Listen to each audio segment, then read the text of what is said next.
She never set out to be a politician, but she is making history in Atlanta. At 32 years old, Cardin Wyckoff is not just the youngest person on the city council, she's the only one in a wheelchair. She spoke with our Nicole Nielsen about why this role is more than just a seat at the table.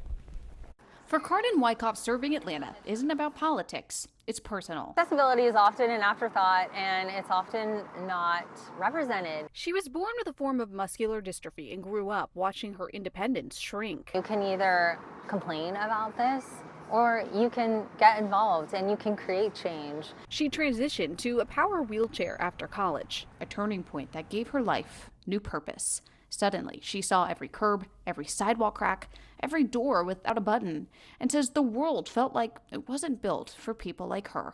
I noticed a lot of challenges within the Atlanta area and the community. The accessibility gets really tricky in a lot of the historic districts where there's a lot of cobblestone and pavers and the sidewalks aren't as well maintained. You've got the beautiful trees in Atlanta, but the tree roots do cause a lot of issues for rollability and accessibility. That perspective pushed her into public service. It became her passion. How can I help is something that I'm often thinking about. How can I be of service? How can I create change? How can I leave the world a little bit better than I found it? For years, she served on boards and committees, including Delta Airlines Accessibility Board and the City of Atlanta Sidewalk ADA Committee. So when Atlanta's District 2 councilwoman stepped down, the chance to make change in her own neighborhood was one she just couldn't pass up. Now at City Hall, she's rolling into weeks of work on legislation for accessible sidewalks, pushed open doors citywide, and more. Now I'm thinking about physical accessibility,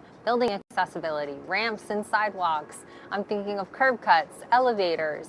And even though her term lasts just 100 days more, Wyckoff says every moment is an opportunity to show that voices like hers belong in every room and that change is possible. I'm really proud to be a disabled person, and I even told them in my headshot that I wanted to include my wheelchair because that is the power that we have, and I want everyone to know that accessibility is a primary goal of my platform. A platform driven by the power of change.